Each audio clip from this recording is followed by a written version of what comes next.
Assalamualaikum warahmatullahi wabarakatuh. Banten merupakan provinsi 1000 kiai dan sejuta santri. Itulah julukan untuk provinsi yang satu ini. Tak heran jika nama Banten terkenal di seluruh Nusantara, bahkan dunia internasional, sebab ulama yang sangat masyhur bernama Syekh Nawawi Al-Bantani adalah kelahiran di Serang, Banten, yang sampai detik ini karya kitab-kitabnya rutin dikaji sebagai pesantren hingga universitas dalam negeri sampai ke luar negeri. Provinsi yang dikenal dengan seni debusnya ini disebut-sebut memiliki paku atau penjaga yang sangat luar biasa. Sebelum lanjut ke videonya, alangkah baiknya untuk subscribe channel ini terlebih dahulu dan komen positif Anda. Berikut 3 ulama Banten paling keramat yang masih hidup hingga saat ini. Abuya Syar'i Ciomas, Banten. Abuya Tubagus Ahmad Syar'i Ciomas, Banten merupakan sosok ulama yang saat ini paling diakui keberadaannya sebagai paku bumi di Banten. Beliau merupakan satu-satunya murid Syekh Nawawi Al-Bantani, sekaligus ulama satu angkatan dengan Mbah Hasyim Asy'ari, pendiri Nahdlatul Ulama. Kini usianya sudah mencapai kisaran 140 tahun, tentunya sudah sangat sepuh.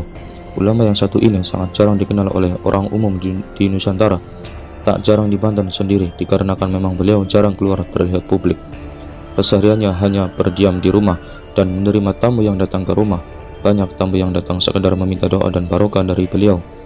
Beliau disebut-sebut sebagai pemegang golok Ciomas, golok yang bukan sekedar golok biasa, tapi golok ini merupakan golok prasejarah yang menjadi wasilah terusirnya orang-orang Baduy saat mereka menyerang Banten.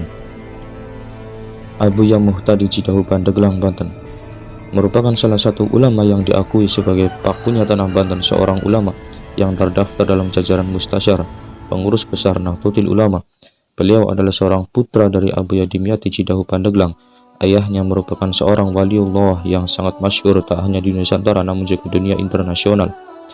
Pernah suatu ketika Abuya Dimyati pernah dipenjarakan oleh salah satu partai politik, namun anehnya ketika Abuya Dimyati di dalam penjara, semua penjaga lapas yang ada di situ selalu merasakan hal yang aneh seperti muntah-muntah, sakit perut, dan buang air besar terus-menerus. Atas kejadian tersebut, kemudian dalam jangka waktu singkat Abuya Dimyati dibebaskan dari penjara. Abuya Muhtadi merupakan sosok ulama karismatik yang mempunyai banyak karomah, banyak murid-muridnya yang secara langsung melihat karomah beliau. Salah satunya yang terkait dengan banjir sekitar daerah Serang belakangan ini yang menghanyutkan banyak korban bangunan toko besar dan barang-barang berharga lainnya.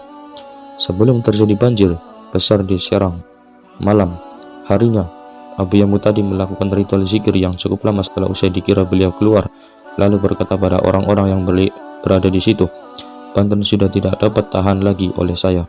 Orang-orang yang berada di tempat tersebut bingung apa maksud Abah Muhtadi. Apa yang akan terjadi dengan Banten? Biasanya kalau Abah berkata begitu, tak lama lagi akan ada hal besar yang akan terjadi di tanah Banten. Benar saja, esokan harinya sekitar waktu subuh, Banten berduka khususnya yang berada di daerah Serang dan sekitarnya terjadi banjir besar yang sangat luar biasa. Abuya Munfasir pada Rincang, Banten. Penampilan yang sangat bersahaja membuatnya orang yang melihatnya bergetar. Wajahnya bersinar, beliau bagai magnet kehidupan. Ulama paku Banten yang terakhir adalah Abuya Munfasir yang bertempat tinggal di Padarincang, Serang, Provinsi Banten. Beliau mempunyai pesantren yang tanpa nama terletak di kaki Bukit Padarincang. Abuya Munfasir dulunya seorang dosen di kota Cirebon. Setelah itu beliau hijrah kembali ke Padarincang. Beliau menjual seluruh harta bendanya untuk dibelikan sebidang sawah dan membangun sepetak gubuk, dan sisa selebihnya beliau sumbangkan. Pada saat krisis moneter di mana keadaan sangatlah paceklik, sampai pada saat itu katanya untuk makan 1 biji telur saja harus dibagi 7, kata beliau.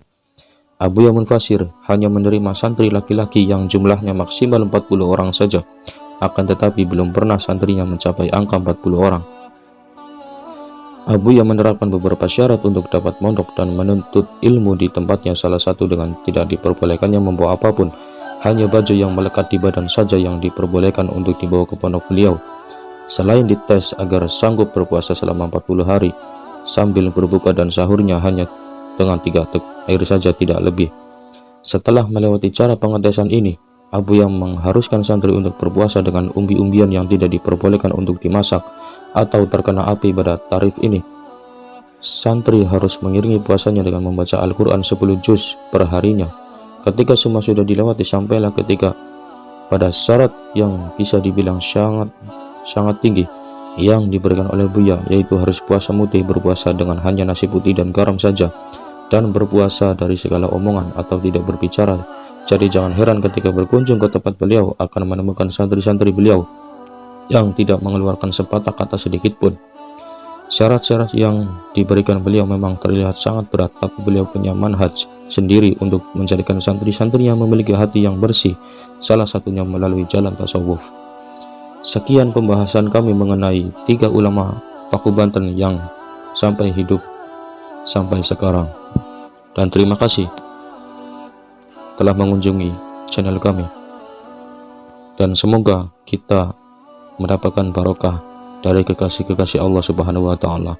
Wallahu a'lam bishawab. Wassalamualaikum warahmatullahi wabarakatuh.